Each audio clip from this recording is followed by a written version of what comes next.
Hello, everybody, and welcome to another episode of the Lost One podcast. Joining me again this week, we have Shoshima 1016, Yo, aka Zachary 1016, and we have SamuraiNoodlez.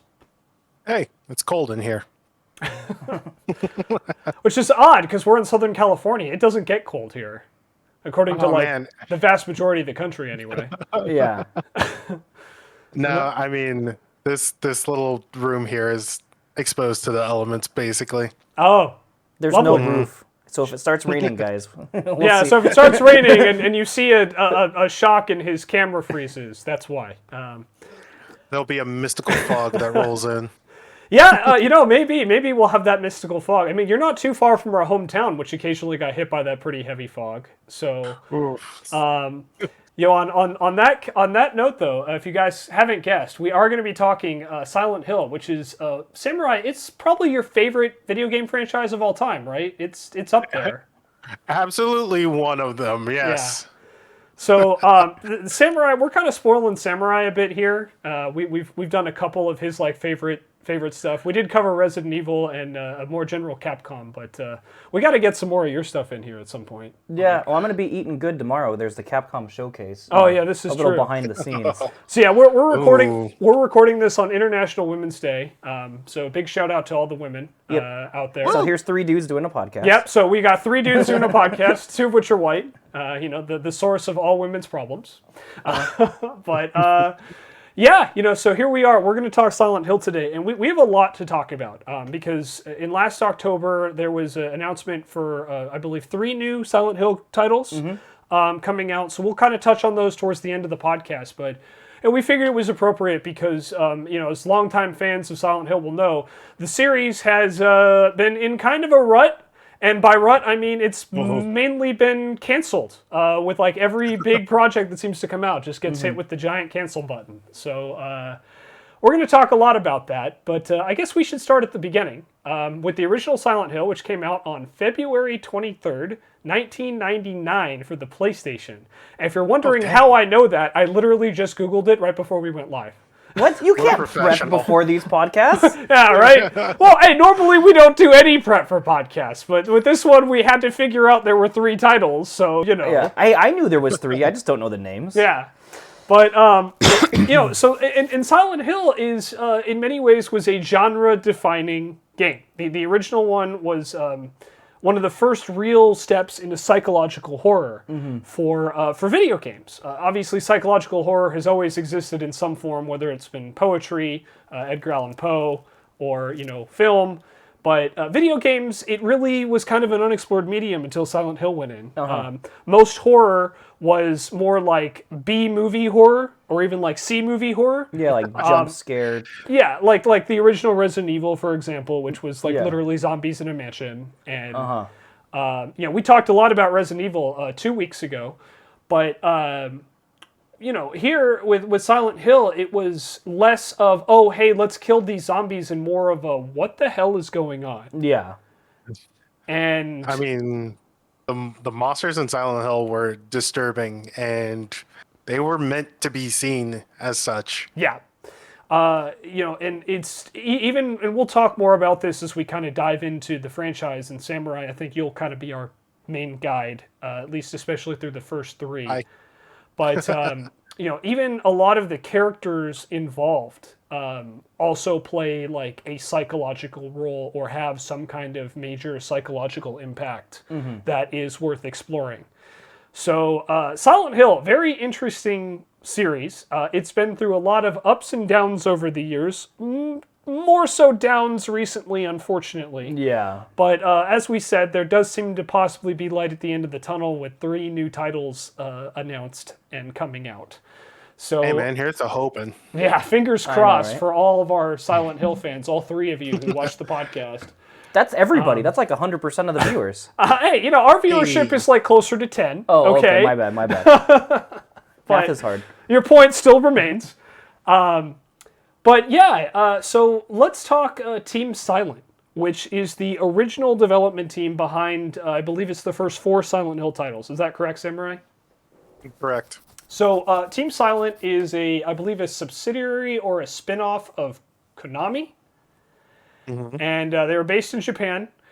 And they were kind of the crazy minds behind the original Silent Hill, which if you haven't played the original Silent Hill, it is a mind trip. It's a game I haven't been able to finish, even to this day, all these years later, because I'm too much of a chicken. Oh, I thought it was the tank controls. I mean, that doesn't help, but, you know. Yeah. I also mean, grew there up was on so tank many controls, things. so... I know, but trying to go back nowadays... It is really hard, yeah, I do agree with that. But I mean, the tank controls plus the camera angles, which camera angles were so iconic. Yeah. I mean, just that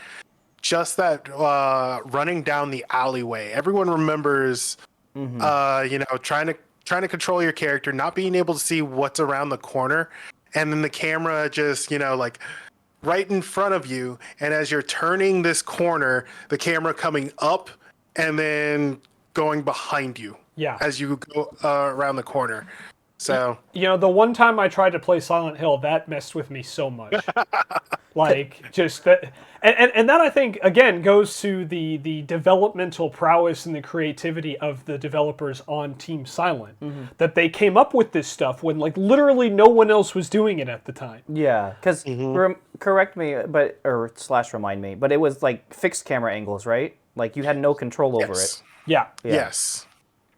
Yeah, and that was not something that a lot of other developers were doing at the time. I think Resident Evil had a little bit of that. Yeah, because they had like the PNG backgrounds or whatever you call it. Yeah. So they could get higher fidelity out of it. So it had fixed camera angles, but it wasn't like moving with you to add to the psychological part of it. And that's kind of what I meant is by like it was the first time doing it is that it was used for a psychological purpose rather than just a straight jump scare. Yeah, just a straight jump scare or just to save on space because of the backgrounds like you mentioned. So you got to remember this was like 1999. This was polygons. So we hadn't even hit like true 3D yet, which wouldn't come out for another couple years. So well, yeah, I remember looking up like how much RAM a PS1 had. Oh, God. Yeah. It ain't much. It's not a lot. And it really, again, goes to show, like, you're going to hear us probably praise the developers a lot, particularly for the first couple Silent Hill games, because it was extremely creative with very limited resources. And, a lot of developers back in that day, had to deal with that same thing. Because they were limited by the hardware. And yet, a lot of these like older games, still hold up pretty well. At least the ones without tank controls do, anyway. But, they still obviously have some kind of impact because of how many games from that era are being remade. Or brought back up into high definition, whether it's like the Spyro trilogy, the Crash trilogy. Any of Nintendo's titles, that's another can of worms. We still need to do like a Nintendo podcast about how much they hate money. Oh, yeah.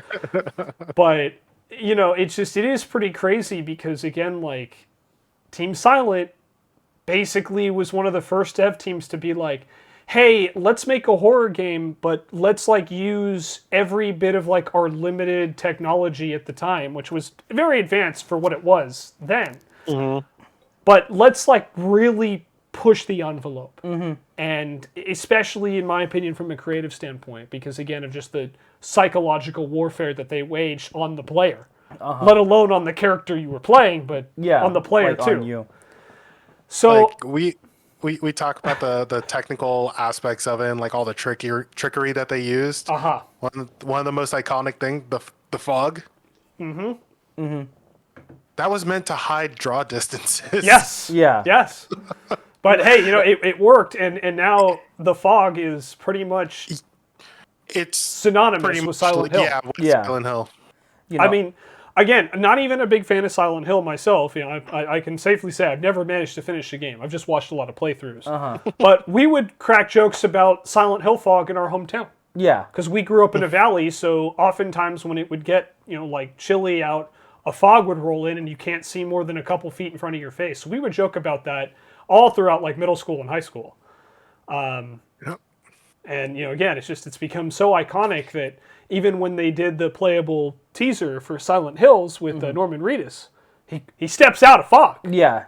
In the trailer to reveal Norman Reedus. They had the motherfucking fog. Yeah, they had the fog. So, and just to go and kind of touch, you mentioned, like them like pushing through the limitations and having to be creative. Yeah. And I've heard a lot, with like older games like that, when you have the limitations, like it forces you to be more creative about it and find a good solution rather than like nowadays, like you don't need fog. Like there's so much processing power in anyone's machine. Yeah. Like, I mean, the PS3, just as an example, was used as like a supercomputer, I think, by the U.S. government at one point. Well, yeah, they put like 108 of them together or something. But nonetheless, like it had enough processing power to where they decided, hey, this is a good investment into a supercomputer. Yeah, it was cheaper to buy 108 like PS3s and sync them together than to make their own supercomputer. So seems legit.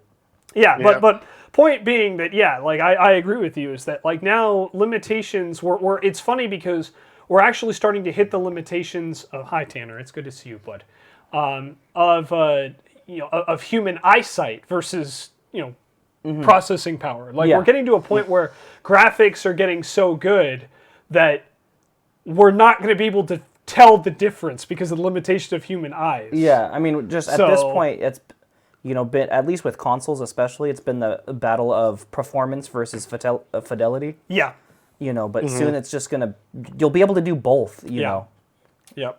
Given enough time. And I mean, we talk RAM, like, how much is like a terabyte compared to like how much megabytes were running back in 1999? Oh, 99, it was half a megabyte of RAM in that PS1. Yeah. Compared to like, you can now buy like, terabytes of RAM for virtually nothing in comparison, like to the half a megabyte. Oh, yeah, even at work the other day, I'm like, yeah, this computer's really slow, and we were checking it out. He's like, well, yeah, you only have 4 gigs of RAM. That's your problem. I'm like, and then just back in the day, the PS1 was half a megabyte. Yeah. Like, you know how much more RAM 4 gigs of RAM is than that shit? Yeah. And I'm like, man, I can't run the internet. Yeah. Well, that's because all 4 of your gigs of RAM are being used by Windows, but that's another topic. No, a lot of it's Chrome. Oh, that too.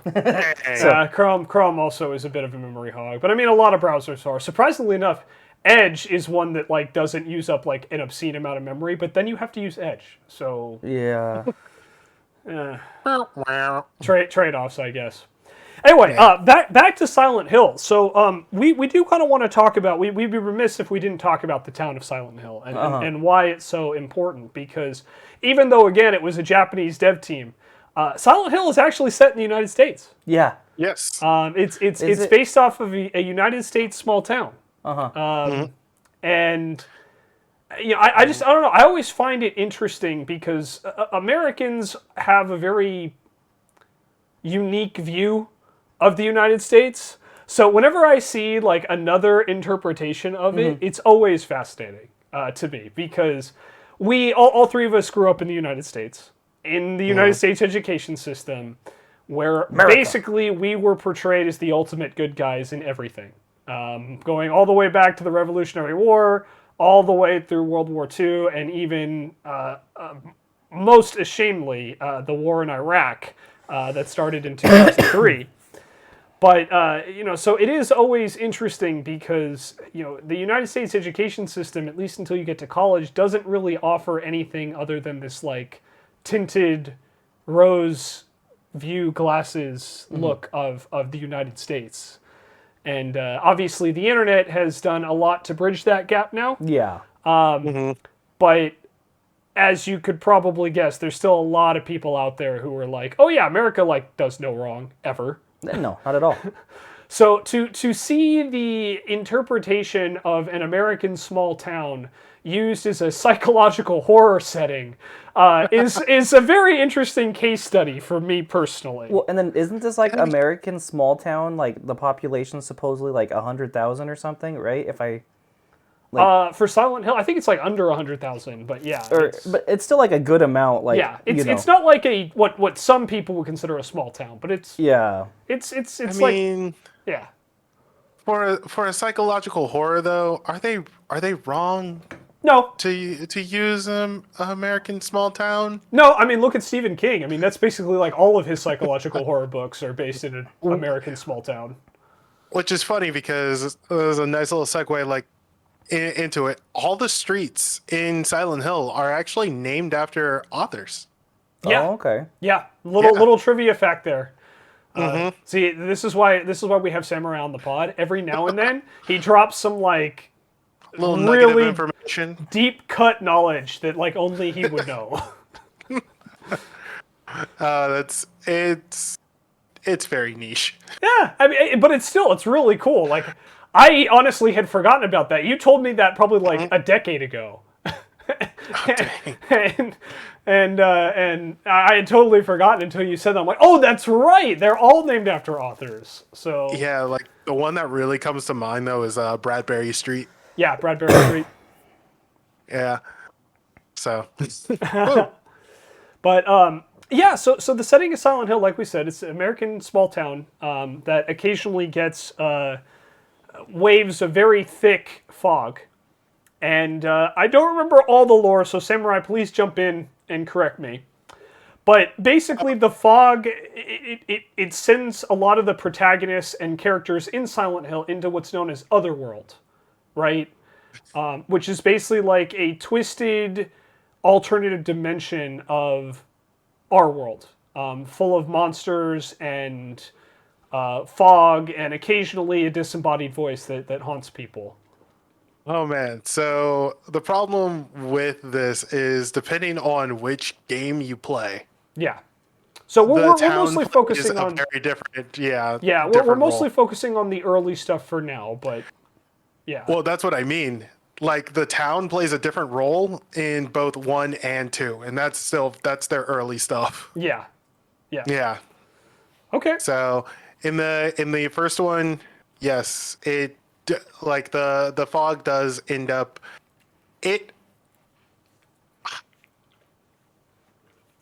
the transformation is kind of weird. It's not very And well defined in the first game. No, it's not. So, I mean, there'll be times where the town, transforms, and the fog kind of covers that up, and then you're like, oh, where am I? Oh crap. But Oh then crap. Oh crap. Yeah, and then all of a sudden you walk through a door, and it's just like, oh, I'm just back in the foggy town. Like, yeah. So your character would fall asleep. Do you think it's fair to say that the first Silent Hill game, the transformation into Otherworld, is more tied into the protagonist's mental state than the town itself? Bless you, Tanner. I think that's a fair assumption. Okay. And then more in like Silent Hill 2 and kind of onward, they have a bit more of a definition of where Otherworld comes into play versus the first game where, they were still kind of figuring things out, obviously. I don't think anyone really expected Silent Hill, at least the first game, to be as successful as it was. Yeah. Exactly. But, as we've seen and we'll talk about with, especially when like the Western development team started taking a crack at Silent Hill, a lot of things will change in interpretation and how Silent Hill works based on what game you're playing. And in fact, Silent Hill doesn't even appear in some of the future titles at all. They literally just slap the Silent Hill name on it, and it doesn't even take place in the town. So What is this, Resident Evil? yeah. Huh? What is this, Resident Evil? Yes. Where you don't play it at a residence? Yeah, but that was more of a translation thing, right? know. We talked about that in the pod. I think you dropped that trivia bomb that was more of a translation issue. But yeah. So I guess without further ado, should we just dive right into Silent Hill 1 and kind of tackle a couple of the games? Sure. Yeah, let's do this. All right, Samurai, do you want to take the lead on this? You know the story a lot better than I do. Do you want to just kind of summarize the main plot of Silent Hill? So this will be like a really quick overview because it has been years since I've played the entire thing. But for the most part, it's a guy and his daughter are driving through the town of Silent Hill. Yeah. What's his name? Harry or was it Henry? It was Harry. Harry. Okay, thank you. Harry Mason. Harry Mason. Thank you. With his daughter Cheryl. And they're driving through Silent Hill when Harry sees a apparition in the street, and he tries to avoid it. He crashes and passes out. When he wakes up, his daughter is nowhere to be found. The door is open. He's like, what the heck is going on? So the entire game is him trying to find his daughter. As the plot unfolds, basically it kind of is revealed that a cult is behind this, and they want to use Cheryl. And this is where it gets really weird, but then again, I just said cult. Yeah. The cult is trying to bring forth a god with the sacrifice of this girl.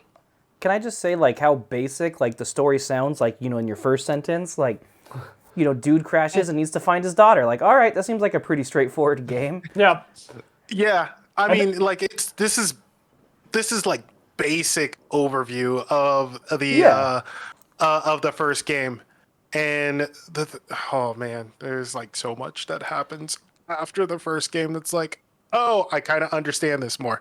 Yeah, but we'll get to that, I'm sure. Like you're saying I'm really excited for those. Yeah, because the first one for me wasn't the big one that got me into Silent Hill. Yeah, Oh, your hook was Silent Hill 3, right? Specifically 3, yes. Yeah, okay. I just wanted to make sure, so... So are you saying, like, the sequels made the story of 1 make more sense? They really tried to make the first one make sense with the third one. Yeah, because the third one is a direct sequel to 1. 2 is not related, at least not directly. Yeah.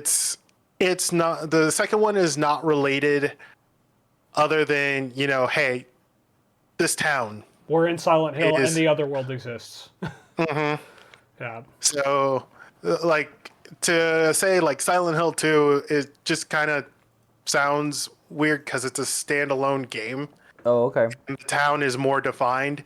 And with 2, like, there's a little bit more psychological stuff that happens with it, where the first one was more, it's psychological horror in the sense of, oh, we want to make it creepy in the atmosphere around it, not just like guns a-blazing, you're going in this, you have limited ammo, you have very limited ammo, your guy is supposed to be like the average American who, doesn't really know how to fight.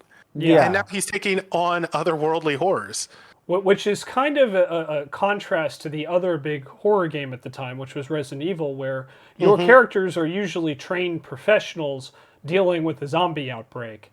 Here, you have literally this average dude who is, as far as we know, never even held a gun before, and essentially has to battle through not just the psychological part, but also like these manifestations of these really creepy, not even humanoid monsters. Like zombies are at least, former humans, mostly, until we get to the weird mutations in Resident Evil. But in Silent Hill, like, these are not even like humanoid creatures. They are... You have like this strange, body horror thing going on. Yeah, like Lovecraft. Almost Lovecraftian horror vibe. Yeah. Now, in the first one, they're still a little humanoid, like the nurses and whatnot in the first one. Yeah. Actually, still kind of look like zombie nurses, but then there are also all these other ones, like these bugs that will crawl around that you have to like try and get around. There's this thing called Grey Child. Yeah, I remember Grey Child. Yeah, there's these things called Grey Child. So depending on where you are in the town is the type of monsters that you'll fight. Yeah. Yeah. And it's interesting, too, because we didn't really talk much about this, but kind of circling back to the creativity of Silent Hill. Silent Hill introduced the multiple endings, right? There were multiple endings in the original. There's 3 endings and then the joke ending. Yeah, that's what I remember the most about these And games. I think almost everyone talks about the UFO endings, which hilariously enough are what tied like Silent Hill 2 to Silent Hill 1 and Silent Hill 3. Oh yeah. The joke endings are where that kind of more direct connection comes from, where I think like they meet the protagonist like who got abducted by aliens or something like that. But that was something also that kind of stood out about Silent Hill because, and I might be wrong, but like this is one of the first games I remember that had multiple endings, which required you, if you wanted to get them all, to go through like multiple playthroughs. Yeah. And yeah. yeah, because there was usually like a good ending, a bad ending, an awful ending, and then the joke ending. That's normally how the Silent Hill endings broke down, right? Yeah, and it's funny because honestly, with those multiple endings, you could kind of see how a sequel would spawn from that ending. Yeah, because there's like one that's like considered canon, and then 2 that are not, and then the joke ending, which is kind of canon because it ties into the other joke endings, but not really. Yeah. But like I said, even with the non-canon endings, there are some that are like, well, if Silent Hill 1 had ended this way, I could see how one of the future games, which we could talk about later, would happen, kind of thing. Yeah. So it was a weird way in how they tried to tie in some of the future games. Yeah, definitely. But yeah, thank you for the summary, Samurai, of Silent Hill 1. Silent Hill 1, we'll really let Samurai cut loose with 3. But we'll dive into Silent Hill 2 now. As we mentioned, Silent Hill 1 was a huge success. Even to this day, it makes many greatest of all time lists for video games. It was genre defining, as we talked about with psychological horror. And again, like also really creative in a lot of like its applications with the limitations of the hardware at the time, and had the multiple endings as well on top of that. So in a lot of ways, like Silent Hill really pushed the envelope for video games, and that's why it was really important. I think that we talked about it today.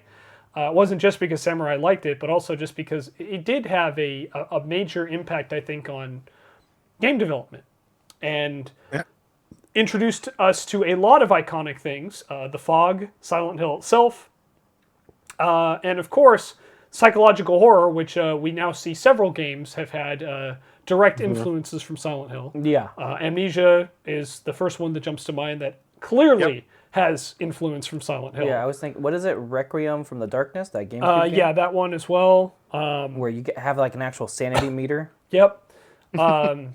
Even games like Don't Starve, where you have to monitor your sanity and stuff like that, like they definitely take some influence, I think, from Silent Hill at the very least. But yeah, it's just important that we kind of address it. So we probably won't go into as much detail with like Silent Hill 2. We will let Samurai have his fun with Silent Hill 3 though, because he does love it so much, and he'll never forgive me if I don't. But here's the thing about Silent Hill 2. Like, yeah, I like Silent Hill 3, and I could go on forever about it. Was not the most popular one. Silent Hill 2 was. And we'll talk about that in a bit, because they're actually remaking Silent Hill 2.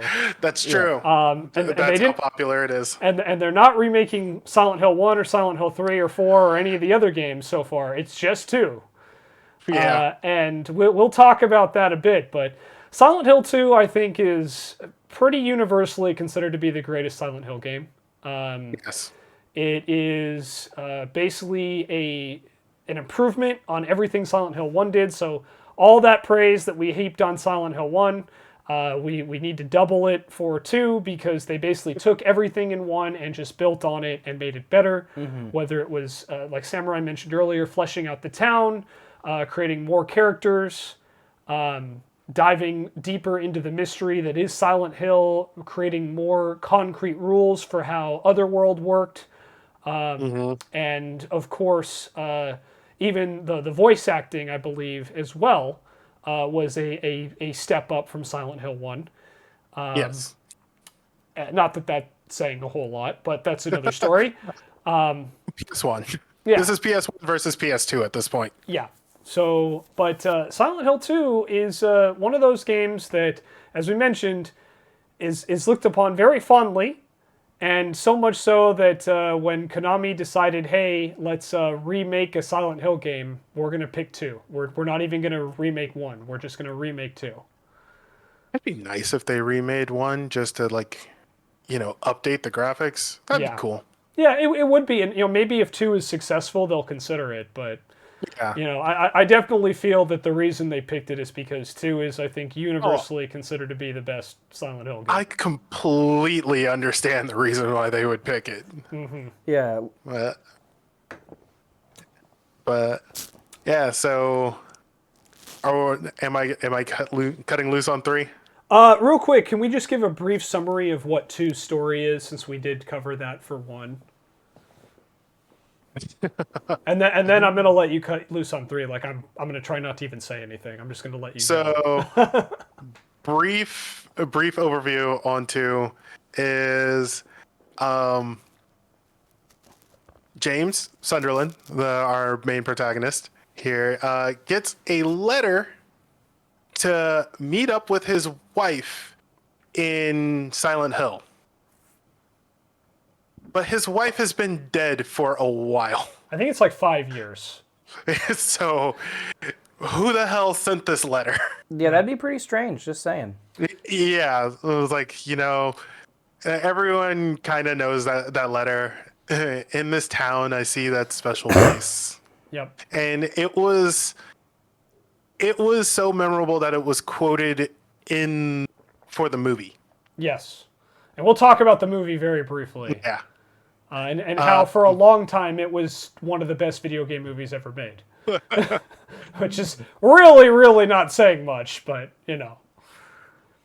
So he ends up going to this special place, but as he's exploring it, the town is divulged in fog. Looks nothing like this resort town that they went to before, and starts to notice that something is really off about the people. Yep. And No, I was agreeing with you. Yep. Oh yeah. And then as he starts to explore this town, eventually he starts running into some of the monsters. And he has to fight through them. He still wants to find his wife.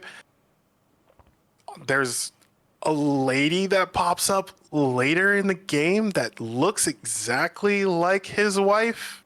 Just a little more risque, shall we say? Yeah, exactly. Just a little bit more on the wild side. Yeah, and so we also encounter, I believe, a little girl, right? There's a little girl who has some sort of connection to his wife that he's not aware of, and a heavier set individual. Dude, I completely forget his name, but he's completely out of his mind. Who also has a nice little friendship with the little girl. Yeah, which is really funny because the little girl insults him like in almost every interaction they have together. Mm-hmm. And then there's also another character who she's actually the first one you meet. Yeah. As you're walking into the town, and she's like scared of everything. Yeah, we're not gonna go too deep into it, but major trigger warning with that character. That story really, really sad. Yeah, it's very.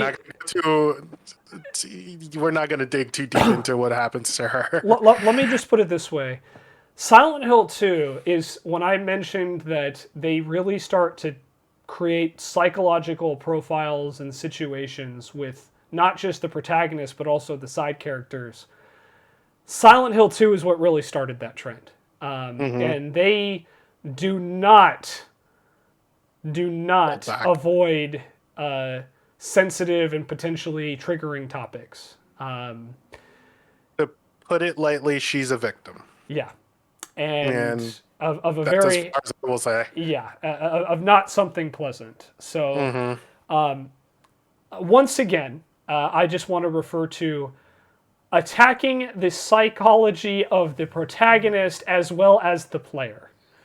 Silent Hill does that in spades, and we won't go into spoilers, even though the game is at this point like over 20 years old, because of the upcoming remake for anyone who wants to experience it for the first time. But be prepared, brace yourself. But like as the story progresses, he ends up facing all sorts of monsters, and these monsters are a representation of some part of James. As you go through the game, the letter that his wife has sent him starts to disappear line by line until eventually you get to the end. You kind of figure out what happened, and it's A gut punch. oh yeah, It is a gut punch. Again, no spoilers, but yeah. the game does not hold back in the It slightest. really doesn't. And I'll tell you that I am very much looking forward to seeing how well the remake does. I really hope it does well. I will not be playing it because I'm a weenie. But I will be watching gameplay. I will be watching other people play it. So, the time has come, Samurai. Oh my god. Silent Hill 3. The direct sequel to Silent Hill 1. Which is actually my real reason for loving it so much. Yep. Because it is a direct sequel. They flesh out some things from 1 that are like, oh, here we go. Here's some lore to really hang on to. I guess there's like no remake of the third one. No, go ahead. Just talk about it as much as you want. I'll cut you off. I'll cut you off. I can say this. So you have Heather Mason, the daughter of Harry Mason, and the protagonist from the first game, just as a reminder. The protagonist from the first game, and he has been hunted down by the cult. Like they want to bring her to the town of Silent Hill. Presumably to summon a god. Again. Yeah, I mean that's pretty much it. Yeah. It is to summon the god, but obviously she thinks, well, that's crazy talk. This is stupid. No, the cult has sent a detective to kind of really talk to her about it, and she's just like, no, get away from me, creep. I mean, she's 17 years old, and this random dude is coming up to her, just saying, "Hey, I'm here to talk to you about your birth." That would kind of freak me out if I was in that position. After going through this maze of a mall and subway, you end up at home. You find that your father is dead. And the person who is responsible is actually a disciple of a cult leader from the first game. And so now that brings your character into Silent Hill. It's basically a revenge plot. Because she's just like, dude, this woman just basically killed my father. I'm going to fuck her up. You killed my father. Prepare to die. Pretty much. My name is Heather Mason. You killed my father. Prepare to die. So that's her famous movie. That's her catalyst to go to Silent Hill, where everyone else has been like, like I'm I'm going through Silent Hill, I'm just passing through, or something has, brought them there. That was her reason of being there. And I mean, she goes through absolute hell trying to get to the what we can call the cult leader now. Her name is Claudia. She goes through hell to try and get Claudia. And let's kind of like, just so for the sake of time, I'm going to tell you, when we finally do get to Claudia,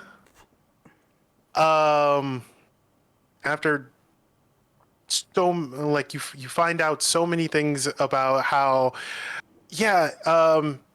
Harry, when after his first fight, he took this child, or the child that Harry had died, and you are a reborn version of that child, because the god that they brought forth was just like, here, raise this child. So it's not Cheryl, and it's not Alessa, the name of the girl that the cult tried to do the first thing, oh man, what would you call that? What, the ritual? Ritual? Yeah, there we go. They tried to do the first ritual with, and so Harry doesn't know how to treat this child. After, he died, Heather finds out that, like, oh wait, so I'm a reborn child. So going through hell, finding that out. He's not even my real dad. She ends up fighting Claudia and killing her, and then to me, it's one of the saddest endings. It doesn't matter how you play the game. It's one of the saddest endings, because you realize the 17-year-old just had like this huge revenge plot, and she has nothing to go back home to. Yeah, no dad, no mom, nothing, no family. And like they kind of cut it in a way where it's like, that's it. Yep. The curtains fall now. And then one of her last lines is her crying, "Dad." But 3 was just one of my favorites, because you get more insight into the cult. Mm-hmm. They're fleshed out a lot more. Otherworld is explained a lot. You get more background information on Harry. The list goes on. 3 is really just, it is a direct sequel to 1, and it builds on it in a lot of positive ways. Could go on for hours, but just for the sake of time, I'm just like, I know you said cut loose, but still got a time frame to hit. Yeah, we still do, unfortunately, but nonetheless, you can tell, I think, that Samurai really cares a lot about 3. Oh, absolutely. 3 is the game that hooked him on the franchise, I think. It really was. Which is a bit unfortunate, because it's all downhill from here. Listen. They come to witness the beginning, the rebirth of paradise, despoiled by mankind. Remember me and your true self as well. Also that which you must become, the one who will lead us to paradise with blood-stained hands. Yes, I still have that fucking remembered. I was about to say, he's not looking that up or reading that off notes. He's for those who are listening on audio, that is quite literally him just reciting that from memory. They did something with this one, and this is just kind of going into more mechanics. Puzzle level hard. I have never done puzzle level hard, because fuck that. Fake fan. He's a fake fan. Fake fan. Dude, no. Oh my god. The first puzzle is like, okay, you have to figure out this combination. Now, the way they give you this poem, this and all the lines describe something from Shakespeare. Yeah.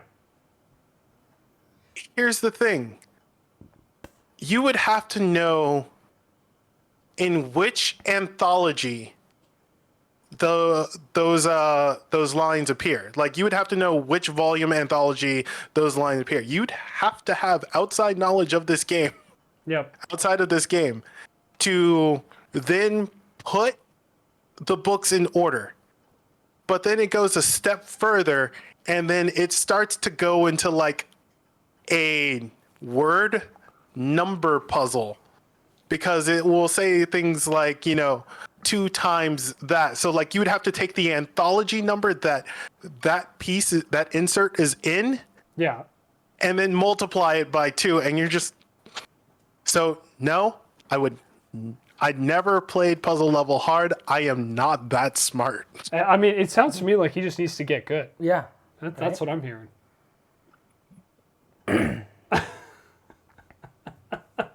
All right, I'm done. Bye. Okay.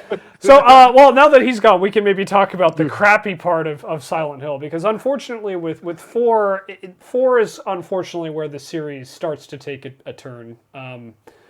We won't, for the sake of time, we won't really talk too much about 4 or the sequels, but we will kind of talk about how 4 was the last game developed by Team Silent. And after that, development starts shifting more to a Western team. And, there's hit or misses.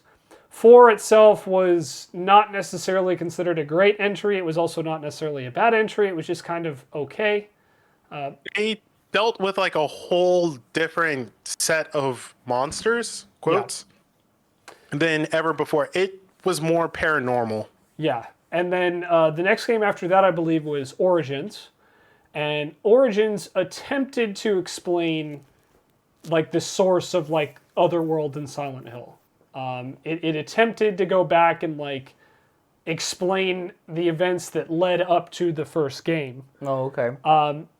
Origins was okay. I found that to be really fun. It gave a little bit more insight into the cult and how Alessa gave into her, like how they treated Alessa, basically. Yeah. Oh, okay. I really enjoyed Origins. Yeah, and Origins is not considered to be a great game, but I think Samurai and I are both in agreement. And Shoshima, have you ever played Origins or seen it? Nope. So I think, so not to leave you out, but I just wanted to make sure. I think Samurai and I are both in agreement here that Origins in many ways was like the last like quote unquote good Silent Hill game. We both enjoyed it for what it was. I know not everyone looks at Origins in a favorable light, but when you compare to the games that come after it, my God, I wish for a game like Origins. Let me just put it that way. I'll put it this way. Towards the end, it kind of plays like a little video of how Harry found Cheryl with his wife. Yes. Yeah. So Cheryl wasn't even his daughter by blood either. Mm-hmm. He's just finding children and taking them. And, also spliced into that little video, you hear a little bit between some of the cult people talking about how Alessa has now split her soul in two, and we need to get the other half back. Yeah, which hints, of course, at the development Silent of Hill 1. Silent Hill 1, which would eventually lead into Silent Hill 3. 3. Mm-hmm. So in a lot of ways, it does kind of connect. And then, moving forward into more of these like Western titles, because again, Team Silent pretty much was dissolved and stopped making games for Silent Hill after 4. Mm-hmm. They tried like Shattered Memories. They went with a different direction. Shattered Memories was supposed to be like a reimagining of the first one. And it wasn't very good. It was not. Then they also had, what was the other game that they released that was a bit weird? Homecoming was interesting. Yeah, which was interesting as a word. Is Homecoming, or which one's the one where you play as a prisoner or something, right? That's a different one that I, for some reason, can't remember the name. Yeah, My bad. I just remember No, you're fine, you're one fine. that you do play as like a prisoner, like, Yeah. and I'm like, okay. And where we start to get weird is a lot of these games don't take place in Silent Hill anymore. Yeah, Homecoming takes place in a neighboring town, Shepherd's Glen. Yeah. And the people to not get whatever the fuck Silent Hill has, and it's funny because they're like an offshoot of the Order, which is the cult. Yeah. To not get whatever Silent Hill has, they have their own ritual. Yeah. And it's That's how that relates. It's interesting, but at the same time, it's kind of like they just got to a point where they were just slapping the name Silent Hill on games, even though it doesn't necessarily have a strong or even a direct tie to the town, which was kind of like the whole theme of like the first like 5 games. Well, But I mean, even with Silent Hill 4, it was kind of the tie to Silent Hill was kind of dwindling. that was the first one where it was like we're moving away from this setting. Yeah, like we're going back and forth between his apartment and Yeah. I believe his name was Henry, his apartment and Silent Hill. And the only real like, hey, here's the connection to Silent Hill is the antagonist was an orphan of what was at an orphanage that the Order had set up, the cult. And also James's dad owned the apartment building that Henry was in. Yeah. So it was like there were ties, but it was stretching it at that point. Very loose, yes. And what we see is, unfortunately, moving forward, is a lot of Silent Hill projects would get announced and then get canceled.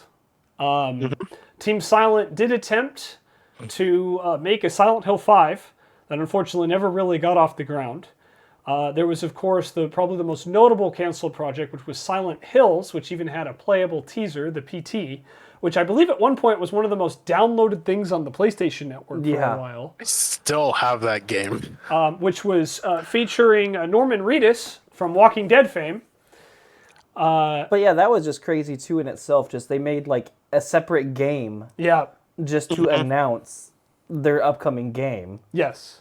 Like, just think that was like a good amount of money to get that and to get Norman Reedus to sign off and like. And then they canceled it. Well, Despite like all the anticipation, all the hype, they canceled it, and it was like I don't really know why, but yeah. Because pachinko machines. Yeah, because let's talk about some of the other big names that were tied to that game, because it wasn't just Norman Reedus that built up the entire the entire thing. It was you had Guillermo del Toro. Yeah, I do want to point out though that Norman Reedus at the time was probably at the peak of his popularity, because this was like peak Walking Dead time when they announced this. But yeah, So, as Samurai's trying to say, there was other big name people Yes. that don't even normally just do video games like attached to it. Yeah, there was Guillermo del Toro, which we all know him for, like his horror fantasy. Yeah. And then one of the biggest names in gaming, and like, you want to mind fuck someone? Put this dude on the thing. Yeah. Yeah. Hideo Kojima. Yeah, no one knows who that is at all. No one's ever heard of him. Not like Hideo Kojima's ever done anything notable. Certainly doesn't have his own announcement that's now a meme. I was just gonna say, when he said that, by the way, I was just thinking of the alert for hang time. Yeah. Hideo Kojima. Whoa! But I mean, the dude. Like, Fun fact, real quick, Samurai. Sorry, Hideo Kojima did the opening narration for the kind of funny spare bedroom video too, which I thought was hilarious. So a little throwing that out there. I thought it was funny too. I think it was was it the Game Awards or one of the Summer Game Fests? They made a VR like simulation of their headquarters. Yes, they did. And it's like, wow, let me just throw my big dick everywhere like Hideo Kojima, like where I'm gonna spend money to make a VR like replica of our studio. And the studio's already like super high tech also. Yeah. And just he's got that money, man. He's got that big dick energy. Yeah.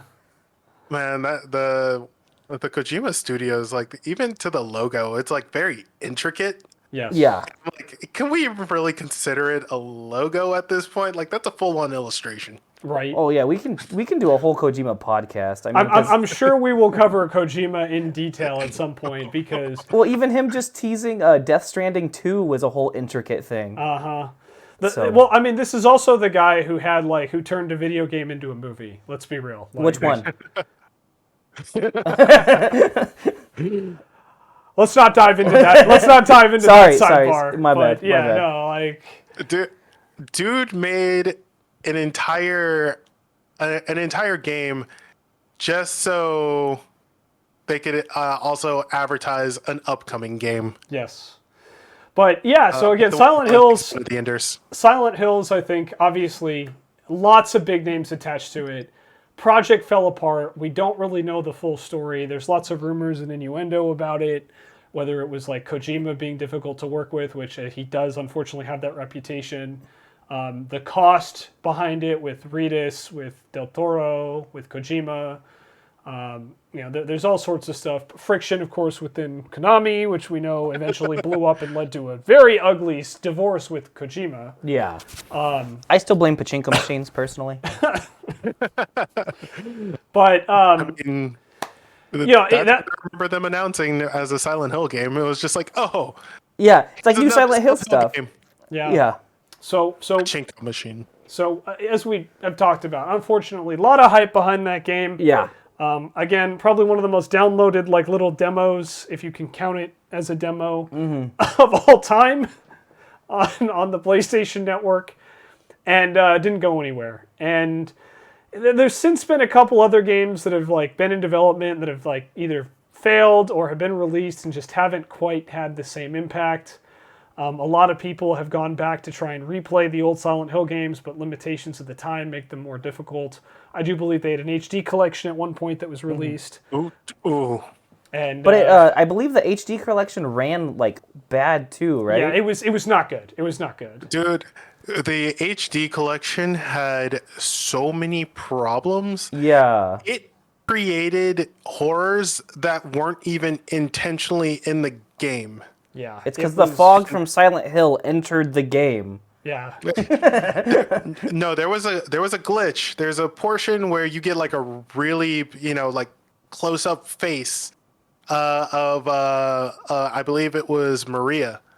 Yeah. In Silent Hill 2, and her eyes are actually teeth rendered in her eyeball socket. It was just I remember that. Yeah. That wasn't even supposed to be in the game, and it was one of the most horrendous sights throughout in the entire game. Yeah, it's the HD collection. Unfortunately, as we've kind of mentioned, Silent Hill, the franchise, has unfortunately taken a very severe beating for its reputation. There's still a lot of hardcore fans, but that's kind of my crack about the 3 Silent Hill fans. Because Fuck you. Because at this point, if you're still a fan of the franchise, my God, I respect your perseverance. I really do. But hopefully your perseverance for Silent Hill fans is worth it, because there is a light at the end of the tunnel, seemingly, is that there are 3 new titles we talked about. Yeah. We've mentioned a couple of them. The Silent Hill 2 remake, which the previews look really good. Yeah. It looks really solid, and of course that's being developed by Blooper Team. Yeah, same people who did The Medium. Yeah, and The Medium was pretty solid, if I remember. Yeah, although some people hated the ending. I think Sean Boland hated the ending. Yeah, he hates the ending. So I mean, but I've heard it was a good game though. So up until the ending, because it doesn't it do the fade to black. Yeah. So that's why. That's one of Sean's biggest pet peeves. You hear a gunshot and fade to black, so you don't actually know what happens. Yeah, which it's the non-ending. Fun little fact, the Medium, the music was done by the same person who did the Silent Hill music. Yeah. Oh, okay. Pretty sweet. And he's part of Blooper Team, or? No, he's not part of Blooper Team. Okay. Anything, I think they contracted him to do it. And right there's a tie of why they probably got the Silent Hill contract. Yeah. Yeah, well, they're also a original Team Silent. Yeah. Yeah, they're a really not quite AA, not quite AAA team that's been doing good horror stuff. So yeah, I think it's a good fit if they get good direction. And I mean, Silent Hill 2 is already like a super popular IP. Yeah, I think as long as they don't deviate too much from like the core story, I don't see how they screw this up. I really don't. I think they've got it. The roadmap is right there for them as long as, it's just rebuilding it rather than like redoing the story. I think they're good. Yeah. Yeah, I think their main like hurdle is just with how good remakes have been lately. With Resident Evil 2 and Final Fantasy 7 remake. Yeah, well, most remakes, because then there was Res 3, which wasn't as well received. Correct. I'm not saying there isn't like good ones, but I'm just saying like now people are starting to like expect. Yeah, high level quality from these remakes. Mm-hmm. So hopefully they bring it, which I think they can. Yeah, again, like the only issue with Medium is the ending. Mm-hmm. The actual game itself is super good, so I have faith in them. Yeah. So yeah, obviously we've talked a bit about that, and then of course there's the big one, which is a brand new Silent Hill title, which also is not going to take place in Silent Hill. Yeah, but that's another story. I think it's really hard for this one to take place in Silent Hill, Joe. Yep. So this is Silent Hill F, which is a brand new project that is apparently taking place in ancient Japan. I think it's during the Showa era, which I don't remember off the top of my head when that is on the timeline, but it's going to be a very interesting setting, and I'm honestly, fingers crossed, hoping it's really good. But it's like the first brand new, like, full game title Silent Hill has had in a while. Yeah. And I don't know. I'm excited about it. Samurai, how are you feeling? It's kind of like our hardcore Silent Hill fan. Are you looking forward to Silent Hill F? That's the thing with this. Like, they've taken so many new directions with it. Mm-hmm. I really am hoping for big things. I'm hoping that it's just different enough to be like fresh and new. Yeah. But doesn't deviate too hard to not earn that Silent Hill name. Because I've seen this with we talked about it earlier, Homecoming. Yeah. Homecoming would have been nice if it just wasn't called Silent Hill. Yeah. And we've had, we've talked to Shoshima, you and I have talked about a couple titles that it's like, this would be a really good game if they didn't just slap on this franchise to it. Like, if it was independent, people would be like, oh, this is really good. But so hopefully we will avoid that with the new Silent Hill F. Hopefully. But we are approaching, we're just over the 1 hour mark here. So I think we should probably start to wrap up. I think we've kind of covered a lot of it. We didn't really focus a lot on the negatives because there isn't really a lot to talk about there. The Silent Hill games that are bad are really bad. Yeah. We could honestly spend time dunking on them, but I don't really see why, especially because we are trying to be hopeful. And quite frankly, I think Silent Hill fans have suffered enough with just getting their hopes up with these big titles like Silent Hill 5, Silent Hills. I'm really hoping for Townfall. I'm really hoping Townfall is the best one. Yeah, we haven't even talked about Townfall at all, but like, why are you looking forward to Townfall so much? Because where Silent Hill F is kind of like taking it back, like just kind of doing its own thing. Silent Hill Townfall is supposed to be like a continuation of that main franchise. Got it. So you're hoping to continue the story maybe with the cult or the fallout with Heather or something like that. Something. I want something to tie back to that town that is cult ridden. Yeah. Okay. Cool. Well, yeah. With that, I guess Shoshima, you really haven't had a whole lot to kind of interject. You've done a good job, I think, chiming in every now and then. But let's start with you. Like, what's your kind of opinion on Silent Hill as a franchise? Are you looking forward to the new sequels? Like, what's your take on Silent Hill? Yeah, because I never really played them like back in the day. I was still young. I remember my dad getting Silent Hill 1, and it was like, oh no, it's even too scary for you to watch. I'm like, okay, like I don't know. He also didn't let me watch him play Final Fantasy 7, so that's a whole separate aside. It was because of Tifa. Yeah, clearly, right? It'd make me feel some sort of way. Yeah. No, actually, I take that back. It was Sephiroth. Yeah. Too sexy. Yeah, I know, right? Yeah. Dude, Cloud in the dress. That too. I know, right? I'm so glad they kept right. that for the HD. Or and the they, like, or the date you could go on with Barrett. But Just saying, Yeah. Barrett's a handsome man. heck yeah, he is. Sorry, please continue. But so I haven't really played the games, and then like once I got older, they got shitty. So there's that.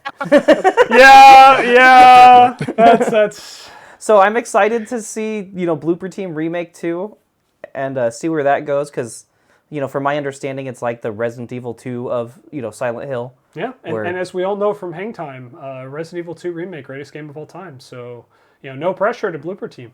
Yeah, well, that's just between that and the other like high quality remakes lately. It hasn't been that slap an HD code on it and polish it up a little bit, hopefully. And a new paint a coat. Yeah. Not a coat of paint, a paint a coat. Yeah, exactly. And so hopefully they can bring it into modern times. Yeah. And I'm a giant otaku, so Silent Hill F seems interesting. Yeah. Like going around feudal Japan and seeing what the fuck that's about. That should be fun. Because lately there's been a lot of Japanese like themed games, but they haven't been like horror based either. Yeah, that's true. Like there's been Ghost of Tsushima, but that's just like an open world game. Yeah. The new Monster Hunter and Wild Hearts have been Japanese like inspired. Yep. But again, they're not like horror themed, so it'll be cool to see what like they can do there. And it'll be cool to see like what other people do, because even like Konami is the producers over there like, hey, even if you're an indie developer, like shoot us your idea. We're reading like everything, and we can maybe make something Silent Hill together. Yeah. So like they're just saying like fuck it, like everybody, like let's just do something and bring this IP back. So I don't know. I think the future will be interesting to see. Definitely. Samurai, we obviously know how you feel, but do you want to like try to summarize your thoughts on the Silent Hill franchise? I mean, it's been a while, and I do not mind going back to that town. I would really love to see what they do with the franchise. Dude, can I just say the first time I really ever actually played Silent Hill? Yeah. Like, I mean, like quite literally holding the controller. This very brief. My brother playing Silent Hill. He gets called down to do something. He leaves, as like, because I'm watching. He gives me the controller and says, "Hey, go ahead and try to make your way through. I got to go do something." So I'm like, all right, cool. So here I am playing James Sunderland. I go out the door. I hear something. I'm like, nope. And I go right back in. I paused the game and said, I'm going with you. Yeah. So fond memories. There you and go. Then he left me with his copy of Silent Hill 1. I still have it. Had to rebuy Silent Hill 2. I own all the Silent Hills, by the way, including Including Book the bad of Memories. ones. Including the bad ones. Yeah. No, I specifically want to say Book of Memories because out of all of them, there was just what was that? Yeah. But anyway, Yeah. I digress. Can't wait to see what they do with the franchise, as long as it's not like Book of Memories. And I would love to hit up that town one more time. Yeah, it's interesting because like I am more of a fan of Silent Hill by proxy. You were the one who introduced me to Silent Hill and like got me hooked on the lore. Because it's kind of like we talked about in Resident Evil Pod. Like I enjoyed the lore behind Resident Evil. I cannot play the games because I have major anxiety. Silent Hill is even worse. I can safely say I have attempted to play almost every Silent Hill game out there. I have at least attempted to play. Oh, okay. I usually don't get very far, though, because I chicken out. But, no, the truth is I get very stressed out, and the psychological horror is, particularly Silent Hill 2, as we kind of alluded to, some of the stuff hits me really hard, and it's just impossible for me to get through. Even watching playthroughs is very difficult. Oh, okay. And I think that's a testament to how good and how bold the direction for Silent Hill is, especially with the original Team Silent. A lot of the other games become just more comical, I think, more so than like intimidating, which is really unfortunate. They just don't quite have that same dedication, I think, to the psychology and to the horror tropes that made Silent Hill what it was.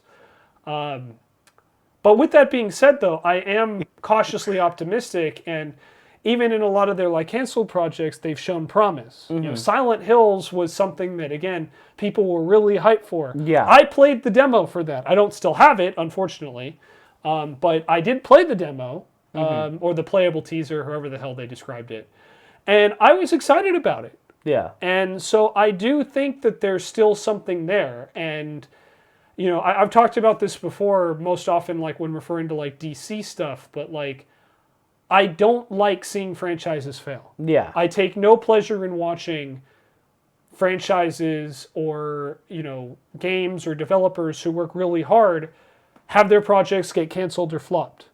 So I may have been pretty brutal to Silent Hill fans on this podcast, but I do want to end with some sincerity that I really, really hope that there's at least one success out of these three. Yeah. Ideally, I would like all three to be successful. But I'm really keeping my fingers crossed that the Silent Hill 2 remake will be successful enough that they will remake the other games and bring them back. Yeah, I feel like 2's like a fairly, not obvious, but like good place to start. It's a safe choice. Especially with it being like a standalone like story. Yeah. You know. I think it's safe to say obvious as well. Yeah. Okay. I agree. I think you're right on there. And you know, so that's just kind of how I want to end my thoughts, is that like, yes, I've taken some shots at the franchise. But you also got to remember, I'm also the dude who's like constantly cheering on like the DC films to do well. So, you know, I get it. Not even the DC filmmakers are doing that. Yeah, most of them. But shots fired. But, you know, again, it's something that, you know, like I said, the Silent Hill fan base has suffered a lot. Yeah. And not because of the psychological genius of the first games. They have gone through a lot of ups and downs, and they are finally, hopefully, getting their chance in the spotlight. And hopefully we can see the Silent Hill franchise revived and come back better than ever. Which, technically, wouldn't that make it a zombie since it kind of died? You know, so it just brings it back to Resident Evil, doesn't it? Yeah, I guess a full circle to Resident Evil. But anyway, guys. I just need to bring one thing up. Yeah. We went this whole podcast and we didn't even mention Pyramid Head. I'm just saying. You know, I was thinking about that because Pyramid Head debuted in Silent Hill 2, right? Yeah. And Pyramid Head is one of the most iconic villains in video game history. To me, like when I think Silent Hill, I do think like Pyramid Head. And personally. that's a problem. The Silent Hill fan said, "Fuck you." No, no, that like quite literally, that's a problem. Yeah. Oh, okay. That's a serious thing. Like, let's just continue. All right, my bad. Basically, I just want to kind of mention that one of the original Team Silent members has been very unhappy with the way Pyramid Head has been used. Oh, okay. After 2. And I think, unfortunately, as iconic as Pyramid Head is, he's also been a bit of a crutch. I think that's a polite way of saying it. So it wasn't that we wanted to intentionally neglect Pyramid Head, but it's just unfortunately that outside of his appearance in Silent Hill 2, Pyramid Head has not been used particularly well by the franchise, unfortunately. Now the problem is that he does make appearances outside of 2. Yeah. That's the problem, yeah. But yeah. Anyway, I digress. But with that being said, again, to end on a happier note, there are 3 new Silent Hill titles coming out. Silent Hill 2 Remake, Silent Hill F, which is the one set in Japan, and Silent Hill Townfall. Fall. Thank you. I'm like, it was Town something. I almost said Town Shed, so I'm glad you guys stepped in. So that's the protagonist of number 4's last name. Believe it or you know, not. I had totally forgotten that. Maybe that's why subconsciously you like thought about it. That's probably it, because I mean, I've already proven time and time again, I just pulled names out of nowhere and baffled this dude. So, But yeah, but I'm waiting yes, for Town Hall. It's with gonna that, be good. with that being said, hopefully, Silent Hill will make its comeback and will become another heavy hitter. I really do hope that. So, with that being said, we're going to sign off here. He is Shoshima1016. You can find him on Twitter, assuming Twitter is still around by the time this podcast airs. Must did something stupid again, which I'm not going to talk about. But you can find him at Twitter, at Zachary1016. I am Shenzo the Lost, at Shenzo the Lost on Twitter and on Twitch. He is SamuraiNoodlez, at SamuraiNoodlez, on both Twitch and on Twitter. And thank you all very much for watching. We will see you next week because we have a very special guest that we're very excited. So stay tuned for more horror talk next week with Hang Time's Grayson Watkins. It's going to be a great episode. Really looking forward to it. Please don't miss it. So we'll see you all next week right here on the Lost One Podcast. Or we'll beat you with a television. That's a Silent Hill reference. No, we won't.